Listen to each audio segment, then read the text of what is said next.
رباه عفوك إني للنور مدت يداي. Pornography, ஆபாச படங்களை பார்த்தல்.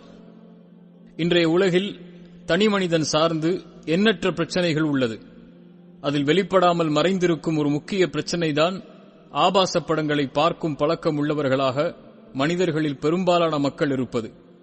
மறைந்திருக்கும் பிரச்சனை என்று கூறப்படுவதன் காரணம் மறைவில் மட்டுமே இந்த செயல் செய்யப்படுவதால்தான். இந்த பிரச்சனையால் தன் செல்வத்தை, கல்வியை, தொழிலை, கண்ணியத்தை, குடும்பத்தை, என் வாழ்க்கையை தொலைத்தவர்கள் கூட அதிகம். வாலிபர்களிடமும் பெரியவர்களிடமும் இருந்த இந்த பழக்கம் இன்று சிறுவர்கள் முதற்கொண்டு படர்ந்திருப்பதுதான் இன்றைய உலகின் மிகப்பெரிய கேடாக மாறிக்கொண்டிருக்கிறது. இந்த உலகின் வர்த்தகத்துறையின் பெரும்பகுதி ஆபாச படங்களை தயாரிப்பதை வைத்துதான் இருக்கின்றது என்பதும் சாபக்கேடு. மிகப்பெரிய பாவமாக கருதப்பட வேண்டிய ஒரு தீமை இன்று உலகில் வாழும் பெரும்பான்மையான ஆண்களுக்கும் பெண்களுக்கும் பொழுதுபோக்கு அம்சமாக மாறிவிட்டது.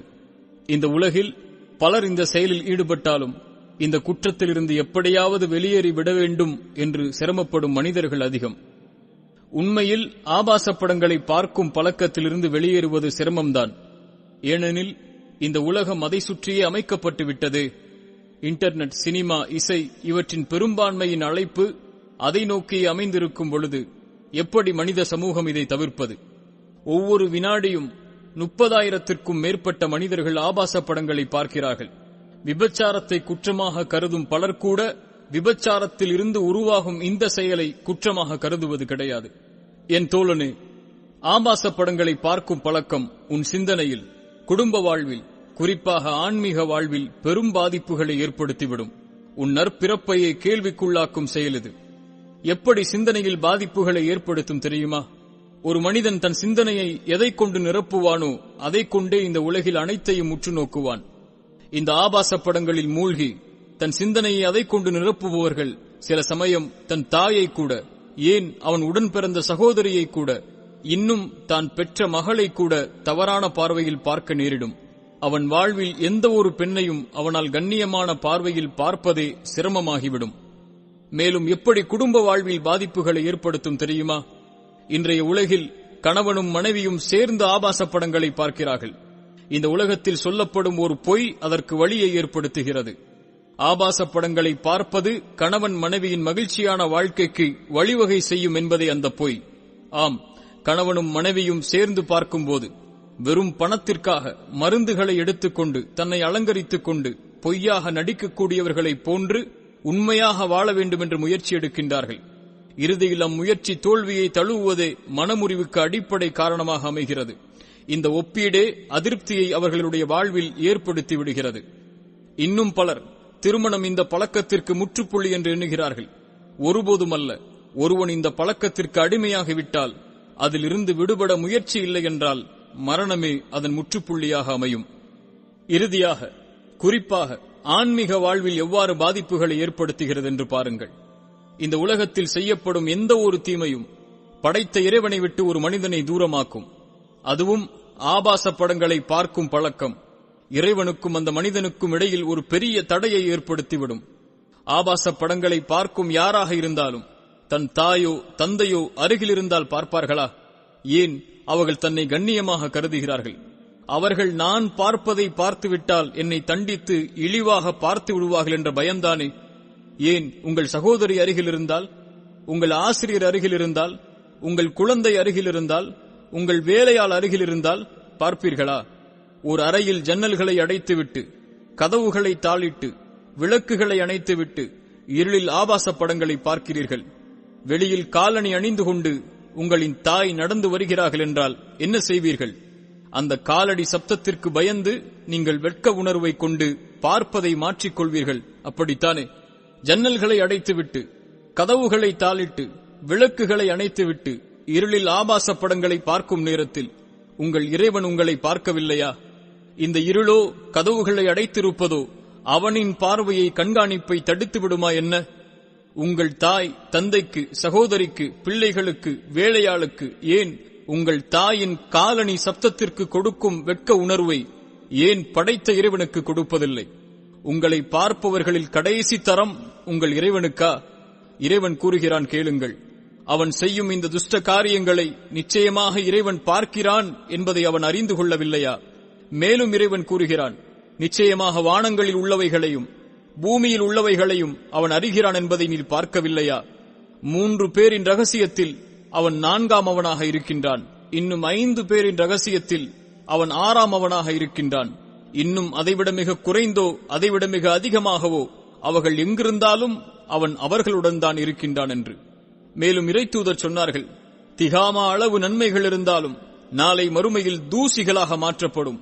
ஏனெனில் தனிமை என்ற நிலை வந்தால் இறை சட்டங்களை முறித்துக் கொள்கிறான் என்று கூறினார்கள். ஆம், வெளிப்படையானவனுடைய வாழ்க்கை இறை வழிபாட்டில் கழிகிறது. தனிமை என்று வந்துவிட்டால் பாவங்களை செய்கிறான். இறை பார்வையை மறந்து ஒரு மனிதன் வாழ்வதை விட இறைவனிடத்தில் பெரிய குற்றம் எதுவுமில்லை. இந்த பழக்கத்திற்கு அடிமையானவர்கள் வெளியேற சில வழிகளை குறிப்பிடுகிறேன். முதலில் இறை நினைவுதான் அதற்கு அடிப்படை. நான் தனிமையில் இல்லை, என்னை யாரும் கண்காணிக்கவில்லை என்றாலும் என் இறைவன் என்னை கண்காணிக்கின்றான், அதுதான் என் மீது இருக்கும் முதன்மையின் பார்வை என்ற எண்ணம், இதுதான் பாவத்தில் இருந்த அந்த மனிதன் வெளியேறுவதற்கு அடிப்படை. ஒரு இறைத்தூதரின் வாழ்விலிருந்து பாடம் பெறுவோம் வாருங்கள். யூசுப் நபி அவர்கள் சந்தையில் ஒரு அடிமையாக விற்கப்பட்டு அந்த நாட்டின் மந்திரியால் விலைக்கு வாங்கப்படுகிறார்கள். அந்த மந்திரி தன் மனைவியிடத்தில் வளர்ப்பு மகனாக ஆக்கிக் கொள்ளலாம் என்று பொருள்பட கூறுகிறார். ஆனால் உலகில் பாதி அழகு கொடுக்கப்பட்ட அந்த நபியிடத்தில் அந்த பெண் ஈர்க்கப்பட்டு தவறான செயலுக்கு அந்த பெண் அந்த ஆணை அழைக்கிறார்கள். அந்த நேரத்தில் அந்த இறைத்தூதர் கூறிய பதில்தான் நம்மை வியப்புக்கு உள்ளாக்குகிறது. இறைவசனம் அதை எமக்கு கூறுகிறது.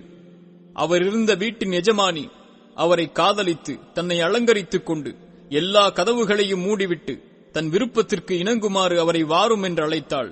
அதற்கவர், என்னை அல்லாஹ் உன்னிடமிருந்து என்னை பாதுகாப்பானாக, நிச்சயமாக என் எஜமானனாகிய உன் கணவர் என்னை மிக்க அன்பாகவும் கண்ணியமாகவும் வைத்திருக்கிறார். இத்தகைய நன்மை செய்பவர்களுக்கு துரோகம் செய்யும் அநியாயக்காரர்கள் ஒருபோதும் நலன் பெற மாட்டார்கள் என்று கூறினார். அவர் கூறிய இந்த 2 விஷயங்கள் தான் நம்மை சிந்திக்க வைக்கிறது. முதல் விஷயம், இறைவன் அல்லாமல் உன்னிடமிருந்து என்னை யாரும் பாதுகாக்க முடியாது என்ற இறை நினைவின் வார்த்தைகள். 2வது விஷயம், தாயாக மதிக்கின்ற ஒரு பெண்ணுக்கு துரோகம் செய்யக்கூடாது என்ற எண்ணம். இறைத்தூதரிடத்தில் ஒரு மனிதர் விபச்சாரத்திற்கு அனுமதி கேட்கிறார். அதற்கு இறைத்தூதர் அவரிடத்தில், உன் தாயிடம் விபச்சாரம் செய்து கொள் என்று சொன்னார்கள். உன் சகோதரியுடன் விபச்சாரம் செய்து கொள் என்று சொன்னார்கள். எப்படி இப்படி செயல்பட முடியும் என்று அந்த நபர் கேட்டதற்கு, மற்ற பெண்கள் பிறரின் தாய் அல்லவா, பிறரின் சகோதரி அல்லவா, அவர்களுடன் மட்டும் எப்படி அப்படி நடந்து கொள்வாய் என்று கேட்டார்கள். மற்ற பெண்களை பார்க்கும்போது இந்த கண்ணியம் யாரின் மனதில் வருகின்றதோ அவரே மனிதன் என்ற தரத்தில் தன்னை ஆக்கிக் கொள்ள முடியும். இல்லையென்றால் மிருகத்திற்கும் அவருக்கும் இடையில் என்ன வேறுபாடு இருக்கின்றது? வெளியேறுவதற்கு 2வது வழி, உன்னை எந்த செயல் அதன் பக்கம் தூண்டுகிறதோ அதனை விட்டு விரைந்து இறை உதவிக்கு சென்றுவிடு. நபி யூசுப் அந்த பெண் தன்னை அழைக்கும் பொழுது இறைவன் என்னை பாதுகாக்கட்டும் என்ற வார்த்தையை மட்டும் கூறவில்லை. தன்னை அதன் பிறகு காத்துக்கொள்ள வேண்டும் என்பதற்காக அந்த இடத்தை விட்டு ஓடினார். அந்த பெண் பின்னால் துரத்தி சென்று அவர்களுடைய சட்டையை கிழித்தார்கள் என்று இறைவசனம் சொல்லுகிறது. இறை நினைவோடு நீ உன்னை காத்துக்கொள்ள நீ முயற்சி எடுக்காமல் ஒருபோதும் இந்த செயலிலிருந்து உன்னை காத்துக்கொள்ள முடியாது. வெளியேறுவதற்கு 3வது வழி, தனிமையை தவிர்த்துக்கொள். தனிமையில் நீ இருக்கும்போது தன்னை வெளிப்படுத்தி உனக்கு முன் அழகான ஒரு பெண் வந்து அல்லது அழகான ஒரு ஆண் வந்து தவறான செயலுக்கு அழைத்தால், இறைவனை பயம் கொள்ளும் சக்தி உன்னிடத்தில் இல்லாத வரை தனிமை உனக்கு தடுக்கப்பட்டது. ஆகையால் கதவுகள் திறந்திருக்கட்டும், ஜன்னல்கள் அடைக்கப்படாமல் இருக்கட்டும். உன்னை பிறரின் கண்காணிப்பில் வைத்திருப்பதே உனக்கு ஆகுமானது. இறைத்தூதர் சொன்னார்கள், எந்த ஒரு ஆண் தன்னை அழகுள்ள குடும்பமுள்ள ஒரு பெண் தன்னை ஒரு தவறான செயலுக்கு அழைக்கும் பொழுது நான் இறைவனை பயப்படுகிறேன் என்று கூறுவாரோ அவருக்கு நாளை மறுமையில் இறைவன் அவனுடைய சிம்மாசனத்தின் நிழலை அளிப்பான் என்று சொன்னார்கள். வெளியேறுவதற்கு 4வது வழி, இறை வழிபாடு. இறை தொழுகை மானக்கீடான செயலிலிருந்து உன்னை பாதுகாக்கும் என்பதே இறைவாக்கு. அந்த நினைவு வந்தால் உடனே உது செய்துவிட்டு தொழுதுகொள், நிச்சயமாக உன் இறைவன் உன்னை பாதுகாப்பான்.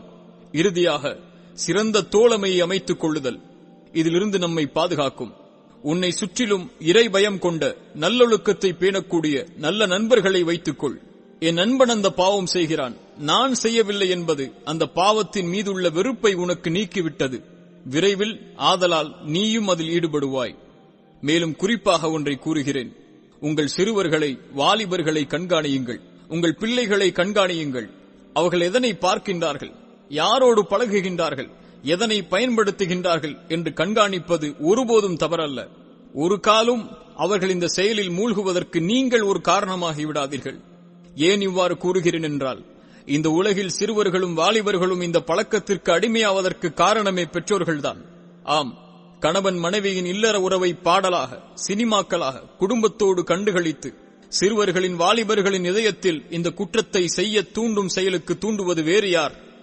இறுதியாக இது உனக்கும் உன் தீய உள்ளத்திற்கும் ஷைத்தானுக்கும் நடக்கும் போர். இதில் நீ வெற்றி பெற்றே ஆக வேண்டும்.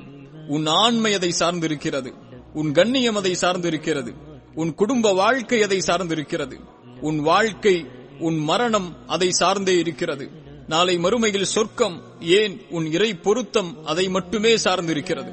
இந்த போரில் வெற்றி பெறப் போகிறாயா அல்லது இன்னும் உன் ஆண்மையை இழந்து தோல்வியை தழுவப் போகிறாயா?